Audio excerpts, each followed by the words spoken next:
Shalom semuanya. Ya, saya percaya semua kita ada karena anugerah Tuhan ya. Tadi pagi saya menyampaikan tentang mimpi ya.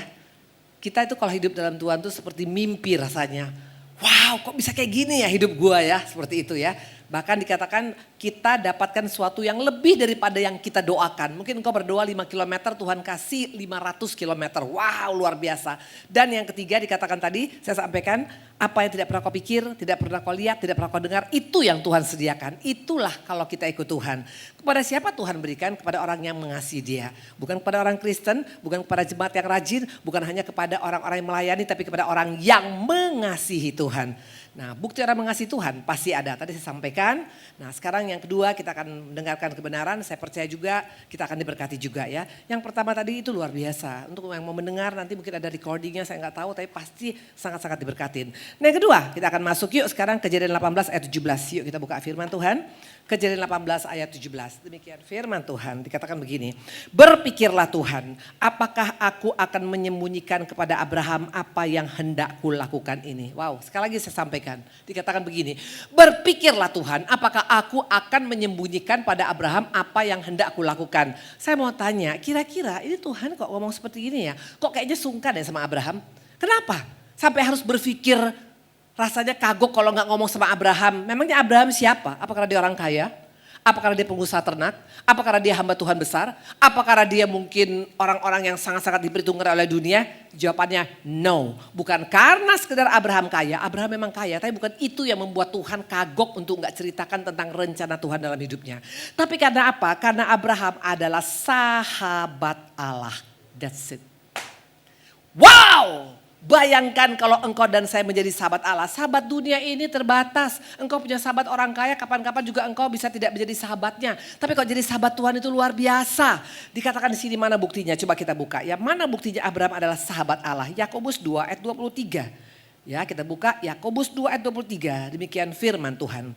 Dengan jalan demikian genaplah nas yang mengatakan lalu percayalah Abraham kepada Allah. Maka Allah memperhitungkan hal itu kepadanya sebagai kebenaran. Karena itu Abraham disebut sahabat Allah. Wow! Yang ngomong sahabat Allah bukan Abraham. Tapi Alkitab sendiri yang mencatat firman Tuhan menetapkan Abraham adalah sahabat Allah. Akhir zaman ini bapak-bapak, ibu-ibu, kalau engkau hanya sekedar menjadi pengikut Yesus, hanya sekedar menjadi follower Jesus, hanya sekedar menjadi jemaat yang rajin saja, gak cukup. Tapi kalau engkau dan saya menjadi sahabat Allah, akan ada perbedaan kita dengan dunia ini. Mana buktinya? Kita lihat dunia ini bagaimana nanti kemudian hari. Kisah Rasul 2 ayat 20. Supaya di tempat ini yang engkau mungkin udah mulai bingung. Ini bagaimana ya? Tadi saya tanya ya, ini mallnya ini kondisinya rame terus ya? Enggak sih Bu, hanya ramenya cuma hari-hari tertentu saja. Waduh, gimana bisa survive ini orang yang punya toko di sini, betul? Kalau hanya hari Minggu yang ramai, waduh. Tapi kalau engkau sahabat Allah akan berbeda. Kenapa? Dikatakan begini, Yakobus dikatakan tadi mana?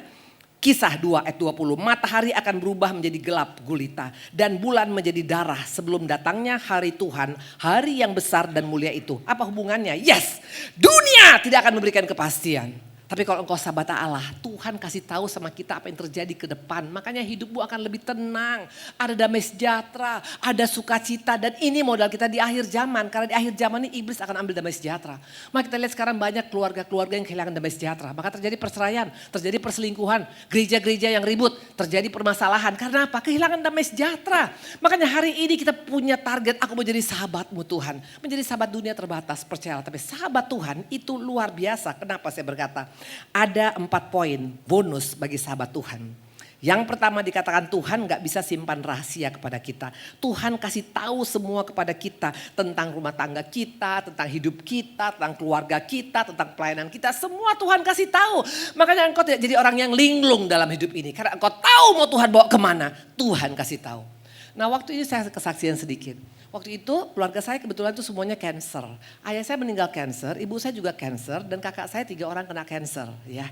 Cancer itu menakutkan betul. Nah kebetulan yang kena cancer itu adalah yang nomor 2 yang baru meninggal. Yang nomor 7, nomor 8 dan saya nomor 9. Keluarga saya bilang beginiin, hati-hati karena keluarga kita semuanya kena cancer. Kamu mesti waspada loh. Memang saya dulu punya sakit, waktu saya masih muda, waktu saya SMP, SMA, itu saya kalau sakit kepala itu luar biasa. Sampai saya jedot-jedot ke dinding karena sakitnya luar biasa. Terakhir saya dibawa ke Singapura MRI sama ayah saya. Ternyata fine, gak ada masalah. Tapi karena ada yang meninggal dan kakak-kakak saya semua 3 orang kena cancer dan ayah saya dan ibu saya juga cancer. Mereka bilang, lo yakin gak ada apa-apa? Coba periksa, mana tahu engkau punya kanker otak. Luar biasa, betul diaminkan kanker otak, betul. Saya bilang, no, enggak. Tuhan punya rencana buat saya, enggak mungkin aku punya kanker otak. Ada rencana Tuhan yang baik, enggak. Tapi karena mereka ribut terus, akhirnya saya pikir oke lah saya berangkat ke Singapura dengan anak saya kebetulan dokter juga. Kami berangkat ke Singapura, ke Gleneagles dan diperiksa MRI, semua lapis-lapis segala macam. Nah waktu dokternya ngelihat, ini dokternya profesor, betul. Waktu pas dia lihat, wah kata gitu, saya pun wah, saya pikir begitu, what's going on, betul. Dia tanya, berapa usianya? Waktu itu umur saya 58 tahun waktu itu. Nah terus dia berapa? 58, wah katanya, wah saya bilang begitu. Ini kayaknya ke situ nih saya pikir gitu, pikiran saya udah mulai agak kurang bagus betul. Dia bilang ini 88 tahun, yes. Biasa 58 tahun minimal tuh ada 7, ada spot ya karena ada pengapuran di otak betul. Tapi ini kayak otak umur 17 tahun, tepuk tangan Tuhan Yesus. Wow, kalau engkau jadi sahabat Tuhan, Tuhan akan kasih tahu, makanya engkau tidak takut hidupmu. Apapun namanya, kutuk keturunan atau apapun kalau engkau jadi sahabat Tuhan, semua bisa dipatahkan dalam nama Tuhan Yesus. Amin. Halo, ada orang gak di sini? Ya. Ada orang? Enggak ada orang. Tapi kok jawab ya? Oke. Yang pertama tadi katakan Tuhan kasih tahu. Engkau tidak akan jadi pribadi yang bingung. Bingung tentang masa depan anakmu. Bingung tentang jodoh. Ada yang cari jodoh sini? Halo? Tapi kayak masih umur 17 tahun semua ya di sini ya. Oke ya. Jangan takut ya. Masalah cari jodoh nanti bagaimana Bu Indri. Nah anak saya nomor 2. Ini saya kasih kesaksian aja nih supaya bisa lebih hidup ya suasananya ya. Nah. Orang-orang biasanya kalau udah menikah, anaknya umur 26 tahun, 25 tahun udah mulai agak was-was ya kalau gak menikah. Betul ya? Betul? Halo? Halo? Ini saya ketok dulu kepalanya nih ya, yang gak ada responnya. Ya. Umur 24, apalagi kok perempuan, betul? Aduh Bu ini udah 24 tahun anak saya, 25, 26, ini kok belum cepat jodoh bagaimana? Mulai obral, betul? Ya dicari kumis melintang, betul? Jangan cari kumis melintang, percayalah. Nah waktu itu anak saya kebetulan umurnya sudah 30 tahun. Perempuan, baik, cantik, pintar. Dokter juga. Ya istilahnya tuh harusnya dapat yang terbaik dong. Kebetulan dia mungkin punya pacar, saya gak setuju. Ya wajar lah ya, ibu-ibu kan banyak permintaan betul. Dan dia bilang saya gak akan mau lagi menikah. Itu udah dia punya target, gak mau lagi menikah. Wah saya bilang Tuhan, tolong Tuhan. Engkau mengasihi anakku, gak akan mungkin kalau emang Tuhan mau kasih jodoh, pasti yang terbaik. Anak saya tuh baik sekali soalnya. Ya intinya baik tuh pengertiannya baik tuh intinya nurut dan gak bermasalah. Dan juga orangnya tuh juga pokoknya intinya oke lah seperti itu. Nah, tapi dia bilang saya tidak akan mau menikah. Kita setelah suami langsung bilang pokoknya kita berdoa yang terbaik buat Tuhan. Kalaupun memang gak menikah dari Tuhan gak ada masalah. Tapi jangan karena dia memutuskan gak mau betul. Kami berdoa dan percaya dan Tuhan bilang pasti dapat. Apa yang terjadi? Covid terjadi betul. Covid tahun berapa? Tahun 2019. Betul ya? Sampai tahun 2022 betul? Ya, itu Covid kan susah orang ketemu betul ya? Susah orang ketemu mau ketemu pakai PCR. Betul? Apa yang terjadi? Tiba-tiba waktu pas Covid ada seminar. Dokter ada seminar dan kebetulan ada seorang pria, dokter spesialis ahli bedah tulang yang juga ikut seminar. Ngelihat foto anak saya mau ikut seminar. Akhirnya mereka kenalan. Waktu anak saya bilang, mah ini mau kenalan tapi gak mau merit ya, inget ya ini hanya mau kenalan doang. Karena ada wanti-wanti, dia udah pakai pagar yang luar biasa. Tapi suami saya bilang, gak apa-apa Diani kenalan aja. Saya juga bilang kenalan saja. Dan akhirnya mereka berpacaran dalam Covid, bayangkan. Ya, ketemu PCR terus, biaya besar betul. Ya. Tapi kalau Tuhan sudah berkehendak akhirnya mereka menikah dan baik. Artinya jangan pernah takut tentang anakmu, masa depan, jodoh apapun. Kalau engkau menjadi sahabat Allah, engkau bisa tahu Tuhan bawa kemana hidup kita. Wow, tepuk tangan dong sama Tuhan Yesus. Amin. Halo.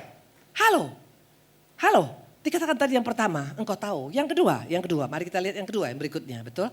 Yang kedua, ada peluputan Tuhan. Peluputan Tuhan bagi sahabat-sahabatnya gak main-main. Mana buktinya? Mazmur 34 ayat 7 dikatakan. Malaikat Tuhan berkemah di sekeliling orang-orang yang takut akan dia. Lalu meluputkan dia ya. Seperti Nuh diluputkan. Seperti Daud diluputkan dari Saul. Seperti Daniel diluputkan dari gua singa. Intinya ada peluputan Tuhan. Satu kali Pak Ari mau naik motor. Suami saya itu orang motor ya. Maka nanti doakan besok kami mau naik motor dulu jalan-jalan. Bu Indri mau naik motor dulu.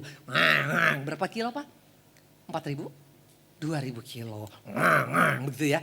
Nah suami saya suka naik motor-motoran dan itu setiap weekend pasti naik motor dengan teman-temannya segala macam. Nah satu saat itu motornya hitam dan juga itu hitam banget. Nah tiba-tiba suami saya pas sebelum manasin motor, Kita punya anak asuh di rumah. Dia bilang, ayah itu ada ular kecil, hitam. Logikanya ular kecil hitam, motornya hitam. Gak kelihatan betul, bayangkan tiba-tiba suami saya misalnya di tempat lagi kencang. Itu tiba-tiba ular keluar, bayangkan. Tapi Tuhan baik, Tuhan luputkan sebelum terjadi. Anak asuh pun Tuhan bisa pakai, apapun Tuhan bisa pakai untuk mengingatkan kita. Artinya ada peluputan Tuhan. Makanya hari-hari ini jangan pernah engkau takut. Kalau engkau hidup jadi sahabat Tuhan, Tuhan akan kasih tahu. Tuhan akan luputkan hidup kita. Amin. Satu kali kami naik mobil. Naik mobil pas baru keluar dari Bandung, kita tinggal di Bandung, baru keluar dari tol. Tiba-tiba mobil kita keputar dong. Itu lagi hujan deras, muter begitu. Bayangkan kalau ada truk aja pas keluar dari pintu tol, itu habis kita. Tapi Tuhan izinkan. Waktu muter berapa kali, itu gak ada satu mobil pun lewat. Peluputan Tuhan terjadi. Yes, tepuk tangan sama Tuhan Yesus. Makanya hari-hari ini jangan target kita hanya menjadi orang Kristen, tapi maulah menjadi sahabat Tuhan. Nah, dikatakan tadi di sini yang pertama tadi adalah apa? Tuhan kasih tahu sama kita. Maka engkau tidak menjadi pribadi yang linglung, enggak lagi takut tentang jodoh, enggak takut tentang sakit, enggak takut tentang masa depan, enggak takut tentang bisnis. Karena Tuhan akan bawa kita ke mana Tuhan mau dan pasti yang terbaik. Yang kedua dikatakan adalah peluputan, malaikat Tuhan yang memagarin. Yang ketiga dikatakan adalah apa? Kita bisa nego dengan Tuhan. Wow, engkau bisa nego dengan Tuhan Allah di atas segala Allah. Siapa kita engkau bisa nego? Kalau bisa engkau nego dengan pemerintah mungkin masih biasa lah. Tapi ini nego dengan Tuhan. Contoh Abraham. Abraham bisa nego dengan Tuhan. Tuhan kalau ada 50 orang bagaimana? Gak ada 50, 40, 30, 20, 10. Itu pun Tuhan bilang kalau ada 10 orang gak jadi kuhancurkan. Engkau punya kapasitas, ada hak untuk nego dengan Tuhan. Pak Ari kemarin itu tabrakan. Tabrakan tahun 2009 itu kelempar 70 meter di jembatan layang. Dan itu ditabrak sama Yaris yang kecepatan 100 km lebih. Itu Yarisnya hancur, motornya pun itu di kilo. Hancur total dan suami saya koma. Dan tidak bisa bergerak sama sekali dengan pupil mata sudah tidak mungkin. Dan kata dokter ahli bedah saraf hanya 7 hari umurnya. Halo. Apa yang terjadi? Saya datang kepada Tuhan, saya panggil pendoa-pendoa saya dari Medan. Tolong datang, ayo kita berdoa sama Tuhan. Kita minta belas kasihan Tuhan, kita nego dengan Tuhan. Kami datang, kami nangis, menyembah. Enggak perlu sampai 1000 orang. Kalau engkau betul-betul hati hancur dan betul-betul berharap, Tuhan dengar loh doa kita. Kami nangis menyembah, itu rumah sakit Boromius di sini. Suami saya dalam keadaan sudah koma. Dan itu dia koma saking banyak yang datang. Karena suami saya ini walaupun pendiam, temannya banyaknya minta ampun. Itu kurang lebih sampai 7 buku tamu pun habis. Jadi orang karena terakhir terlalu banyak datang dibuat di kaca, orang hanya ngeliat di kaca. Ya, jadi orang semua ngeliat di kaca, lihat Pak Ari dengan keadaan koma total ya dan tidak ada pergerakan sama sekali. Nah, kami hanya berdoa. Saya berdoa, Tuhan belas kasihanmu Tuhan. Saya berdoa begini, Tuhan apa yang mau saya sampaikan kepada jemaat GSJS? Kalau suamiku kau panggil belum bertobat. Itu doa saya. Hari-hari ini kau bisa nego dengan Tuhan. Apapun keberadaan kita bisa nego. Tuhan belas kasihanmu. Gak ada yang mustahil bagimu Tuhan. Masa sih Tuhan kau tidak mendengar? Tuhan bisa dengar. Saya bilang Tuhan belas kasihanmu, suamiku bapak waktu itu belum bertobat. Pak Ari belum bertobat waktu itu. Tuhan belas kasihanmu, apa yang mau kusaksikan kalau suami saya belum bertobat Tuhan? Bagaimana engkau berkata satu orang sungguh-sungguh sisi rumah selamat? Itu saya klaim betul. Saya minta belas kasihan Tuhan, apa yang terjadi? Tuhan izinkan anak saya panggil, anak paling kecil. Saya panggil, Tuhan inginkan bawa Tiffany ke rumah sakit ngelihat suami. Itu suami sudah tidak ada pergerakan sama sekali dan kondisi GCS. Tingkat kesadaran itu sudah semakin menurun. Sudah di angka 4, 5 ke 4. Kalau sampai 0 ya nggak ada lagi, betul. Yang normal itu 10, kita bisa ngelihat, ngomong segala macam. Pak Ari udah di 4, sudah nggak ada harapan. Karena pupil mata sudah tidak bergerak. Tuhan bilang bawa anak kamu. Saya bawa anak saya masih kecil waktu masih umur 8 tahun. Terus dia ngomong, dia bilang gini, Papa kan janji mau pasang wallpaper yang polkadot. Kapan Papa, kapan? Tiba-tiba Pak Ari bergerak, air mata keluar, tangan bergerak. Bangun. Yes, makanya hari-hari ini penuh dengan kejutan kita kalau engkau jadi sahabat Tuhan. Maka jangan hanya bangga dengan sekedar aku jemaat yang setia. Enggak cukup, tapi menjadi sahabat Tuhan. Ini luar biasa dampaknya. Dan akhirnya Pak Ari selamat dan akhirnya kami sekarang boleh sama-sama pelayanan. Beda, betul. Bapak-bapak, ibu-ibu jangan pernah berkata enggak mungkin, enggak ada yang mungkin sebagai sahabat Tuhan. Enggak ada yang enggak mungkin. Saya sekarang bisa sama-sama. Sekarang Pak Ari ada dalam gembala, dia membawa bahwa teman-teman yang di Harley Davidson juga, itu ada namanya Harley Davidson Ministry. Bayangkan orang biker sekarang bisa menyembah Tuhan. Siapa yang buat? Yesus. Kalau engkau menjadi sahabat Allah yang tidak pernah kau pikir, gak pernah kau dengar, gak pernah kau lihat, itu yang Tuhan sediakan. Yang pertama adalah apa tadi? Tidak lagi bingung. Yang kedua dikatakan diluputkan. Yang ketiga engkau bisa nego dengan Tuhan. Dan yang keempat kalau engkau jadi sahabat Tuhan, mari kita lihat.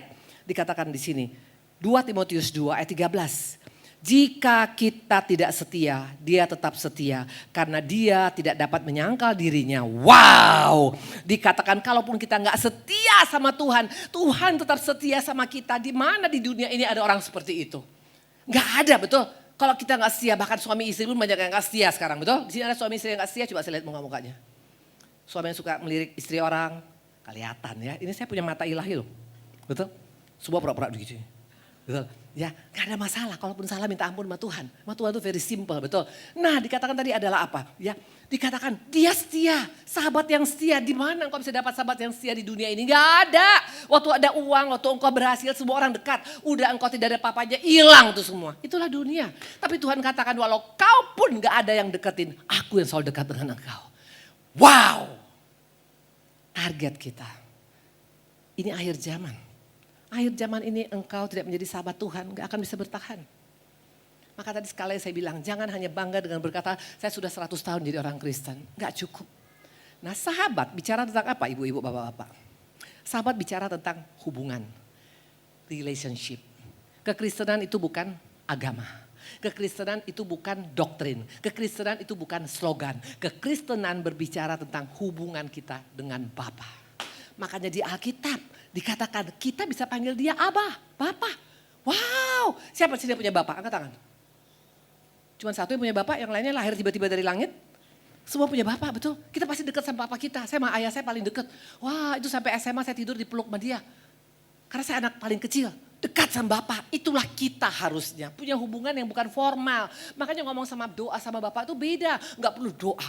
Ya Allah kami, ya Tuhan kami. Oh, rasanya kayaknya seperti dia, engkau jauh. Enggak, engkau bisa bilang Bapak, saya pengen ini Bapak. Dekat.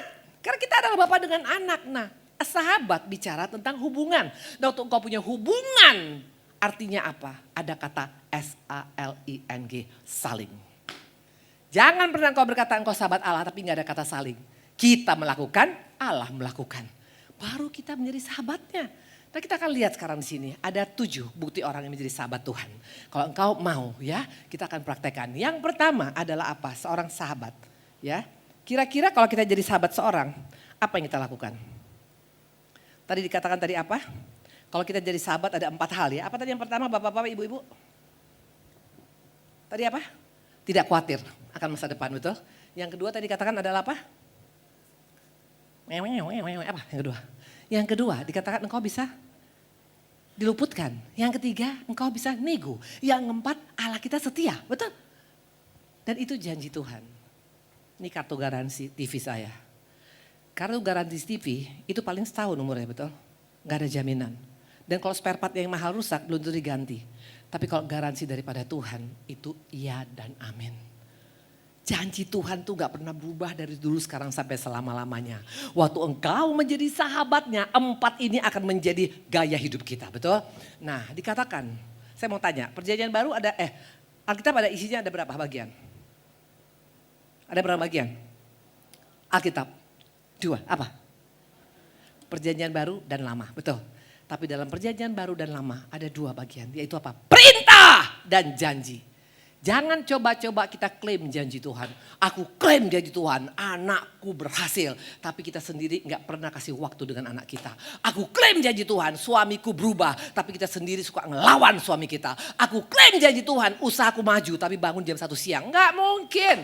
Karena Tuhan katakan apa? Orang rajin Tuhan suka. Kata Tuhan apa? Istri hormat pada suami. Kata Tuhan apa? Ya, intinya ada perintah Tuhan. Ada berkat Tuhan, ada janji Tuhan. Nah, kalau engkau sekarang hanya cuma klaim janji Tuhan, tapi engkau tidak lakukan perintah Tuhan, tidak mungkin. Dan, ini apa bapak-bapak, ibu-ibu? Mana dia? Sebentar ya, saya jadi tukang obat sini, boleh ya? Kok tadi gak ada tadi? Oh. Bisa gak ada ya? Saya punya anu. Oke lah, harusnya ada di sini tadi. Janji Tuhan itu, jangan didiskon. Seringkali kita suka diskon, betul? Tadi ada sebenarnya kartu diskon saya, tapi nggak ada, nggak tahu di mana nih saya punya. Ya, nah itu saya punya kartu diskon. Ya, seringkali kalau untuk diskon mobil kita mau, diskon rumah mau, diskon semua mau. Tapi kalau untuk diskon firman nggak bisa. Jangan lakukan firman hanya apa yang enak di telinga kita. Ya ini enak di telinga saya, cocok. Ini enak di hati saya, cocok. Tapi giliran tidak enak, kita tidak mau lakukan. Itu bukan orang yang mengasihi Tuhan. Orang mengasihi Tuhan melakukan perintah Tuhan, baru kita klaim janji Tuhan. Jangan terbalik, dikit-dikit aku klaim, tapi tidak pernah melakukan firman Tuhan. Gak bisa, betul? Nah, dikatakan tadi ada kata saling. Yang saling pertama adalah apa? Ya, seorang sahabat itu pasti mendengar. Betul? Ibu-ibu, saya mau tanya, siapa di sini punya sahabat? Siapa di sini punya sahabat? Seorang sahabat itu pasti mendengar. Betul? Bagaimana dengan kita? Punya waktu mendengar dia? Kapan terakhir kau bisa mendengar suara dia? Apa suara Tuhan hanya cuma orang-orang tertentu yang dengar? Enggak. Setiap bisa mendengar suara dia. Maka dalam firman Tuhan dikatakan, siapa yang bertelinga hendaklah mendengar. 7 kali bahkan berkali-kali Tuhan ngomong itu. Karena sekarang banyak orang Kristen udah gak mendengar suara Tuhan lagi. Bagaimana engkau bisa tahu mau kemana kalau gak tahu suara Tuhan? Tuhan bisa bicara melalui apa? Melalui keadaan. Melalui sakit penyakit kita. Melalui rumah tangga yang bermasalah. Tuhan tuh ngomong melalui mimpi, bisa. Tapi seringkali kita udah gak peduli, kita anggap suara Tuhan gak penting. Seperti Yunus, bayangkan ada badai besar, dia bisa ngorok. Ngorok deh. Seringkali kita anggap waktu ada masalah, ya gimana ekonomi sekarang susah. Tuhan lagi ngomong, Bo. Waktu rumah tanggamu hancur, Tuhan lagi ngomong. Hanya seringkali kita gak punya waktu, Tuhan tuh mau ngomong, hanya kita gak mau dengar. Makanya kenapa Eli bisa hancur, karena dia gak dengar suara Tuhan lagi. Siapa lagi? Yunus bisa hancur, dimakan sama perut ikan, karena gak dengar lagi suara Tuhan. Halo, waktu engkau tidak dengar suara Tuhan, bagaimana engkau bisa tahu apa yang kau lakukan dalam hidup ini? Suara Tuhan bukan tiba-tiba gini, hai anakku, bukan. Pas baca firman, itu Tuhan yang ngomong, itu suara Tuhan. Saya mau kasih kesaksian lagi. Anak saya ada 4. Yang nomor 1 oke, fine. Yang nomor 2, yang nomor 1 pintar, sampai sekarang dia juga maju usahanya. Ini nomor 2 gak pintar tapi rajin, fine, gak pernah ada masalah. Tapi nomor 3 itu ada masalah. Masalahnya adalah apa? Nilainya luar biasa, 0 terus. Saya masih ingat waktu SD, setiap dipanggil sama gurunya. Asal ditanya, kenapa Randy bisa 0? Tahu, gitu aja. Luar biasa. 0, do re mi seperti itu. Nah, satu kali suami saya bilang begini, kamu tahu gak anak yang nomor 3 kenapa seperti itu?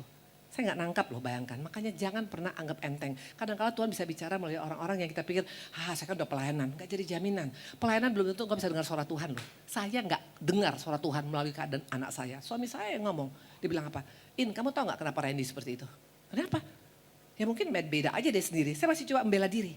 Tahu Pak Ari bilang apa? Karena kamu tidak pernah memperhatikan Randy. Jujur, dari mulai lahir Randy gak pernah saya gendong. Karena pas dia lahir, papa saya meninggal, terjadi perang saudara. Jadi saya tidak pernah gendong kecuali suster yang jaga. Rupanya anak ini dia berontak. Dengan cara bagaimana? Nilainya jelek.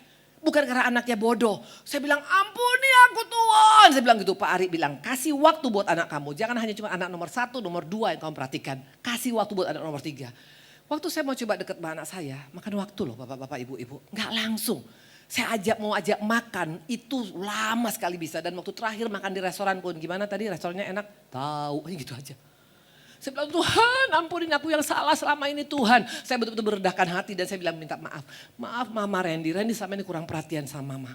Mama selama ini kurang perhatian sama Randy. Itu terus saya katakan. Apa yang terjadi? Perhatikan. Waktu kita mendengar suara Tuhan, waktu kita mau koreksi diri kita. Pas masuk SMP, di tes IQ-nya. Sekolah udah bilang, jangan dipaksa masuk sekolah favorit di Bandung. Takutnya ini anak bisa gila. Karena dia gak bisa nilainya do re mi. Tapi saya beriman, saya bilang Tuhan aku percaya belas kasihanmu Tuhan. Aku sudah minta ampun sama anakku, belas kasihanmu Tuhan. Itu terus saya doakan. Apa yang terjadi? Tes IQ-nya. Tahu apa yang terjadi bapak-bapak ibu-ibu?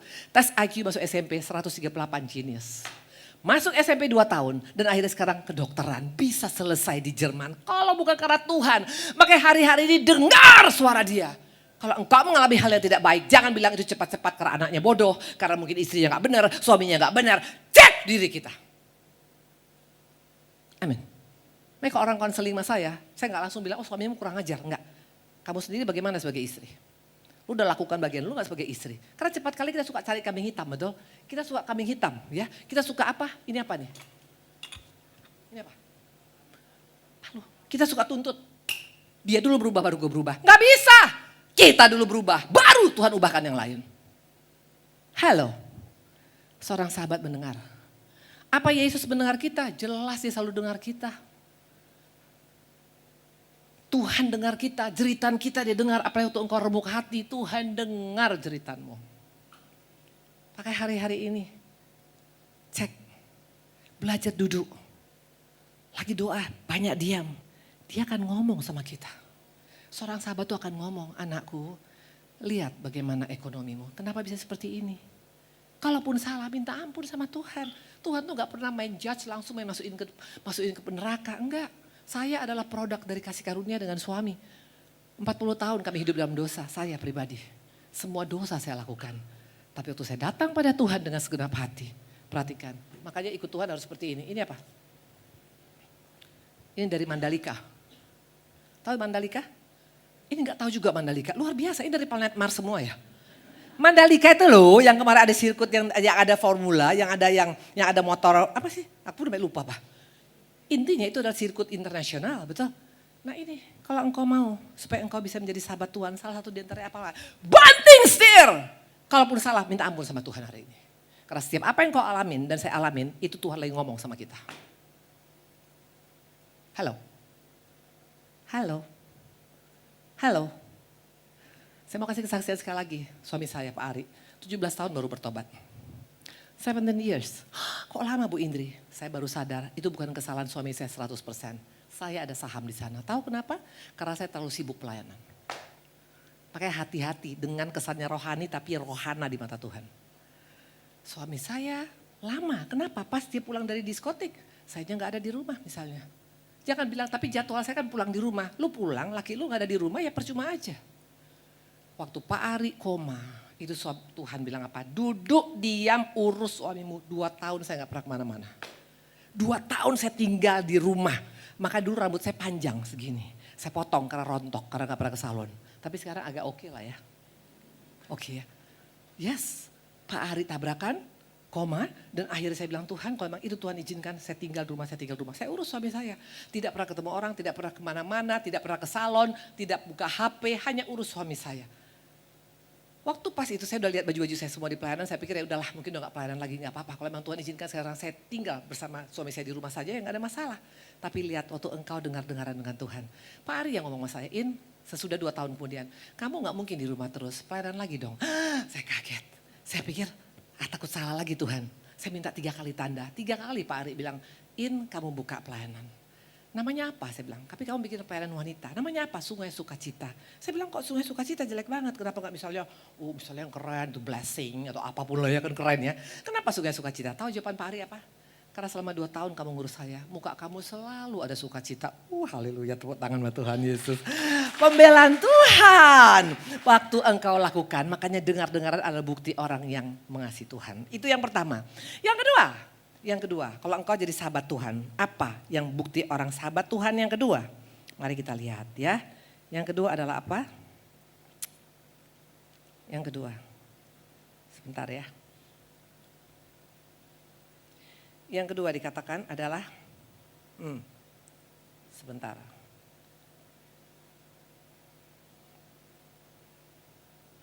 Yang kedua, buka Lukas 7 ayat 37 sampai dengan 38. Di situ ada seorang perempuan yang terkenal sebagai seorang berdosa. Ketika perempuan itu mendengar bahwa Yesus sedang makan di rumah orang Farisi, datanglah ia membawa sebuah puli-puli pualam berisi minyak wangi. Sambil menangis ia berdiri di belakang Yesus dekat kakinya. Lalu membasahi kakinya dengan air matanya dan menyekanya dengan rambutnya. Kemudian ia mencuci kakinya dan meminyakinya dengan minyak wangi. Ya, saya mau tanya, posisi wanita ini mana? Posisi wanita ini mana? Halo? Posisi wanita ini di mana? Sudah habis waktunya?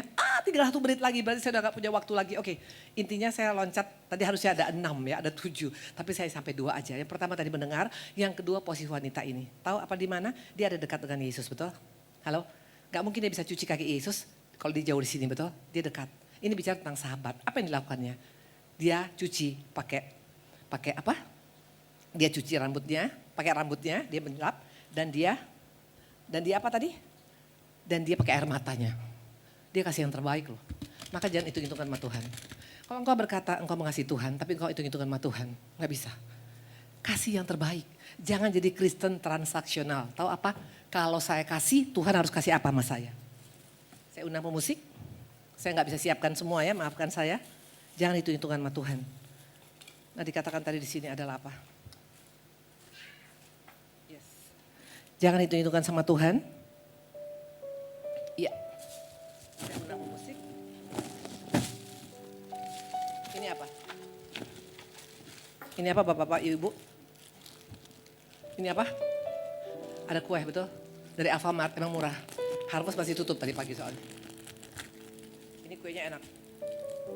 Betul? Rasanya keju. Enak ya? Saya masukin mobil saya. Ibu mau? Urapannya khusus loh Bu. Nggak mau lah Bu Indri, betul? Sering kali kita berkata kita sahabat Tuhan, tapi kita kasih ampas sama Tuhan. Kasih yang terbaik. Mumpung kau masih sehat di tempat ini, katakan Tuhan pakai hidupku. Apa yang harus kulakukan Tuhan? Melalui bisnisku, apa yang akan kulakukan Tuhan? Pastor Andrew dan Jessica, mereka masih usia muda. Tapi mereka bisa memutuskan memberikan yang terbaik bagi Tuhan. Jessica muah, tadi saya dengar, dia muah yang sangat profesional. Wow, dia bisa lepaskan 3 digit untuk memuliakan Tuhan. Saya percaya sama Tuhan, sahabat, jadi cover habis-habisan. Hari-hari ini ayo ambil keputusan. Kalau engkau mau menjadi sahabat Tuhan. Pertama, jangan hitung-hitungan. Kedua, tadi banyak mendengar. Ada 5 lagi, mungkin next time akan saya sampaikan. Tuhan berkatin, saya undang kita berdiri semuanya. Ini apa ibu-ibu? Bapak-bapak, bola. Tangkap ya. Yes, musik boleh. Ini apa? Bola ya, tangkap ya. Nanti untuk kalian. Boleh bawa pulang. Ini mahal nih dari Israel. 1 triliun harganya, betul? Ya, ambil ya, ambil ya. Yes. Siapa namanya? Pak siapa? Pak siapa? Ferry. Fer, kamu dengar firman Tuhan tadi kan? Kamu udah tangkap bola, tapi tangkap message Tuhan hari ini. Jangan hitung-hitungan sama Tuhan. Berikan yang terbaik dan banyak dengar Tuhan mau bawa kamu kemana. Amin. Tuhan berkatin. Satu lagi di sini. Ayo, ambil. Siapa? Siapa? Halo? Is there anybody here? Siapa yang namanya dapat? Siapa? Novi. Novi udah dapat jodoh? Udah? Udah? Mau jodoh lagi? Jangan. Betul. No, tangkap bola itu untuk Novi.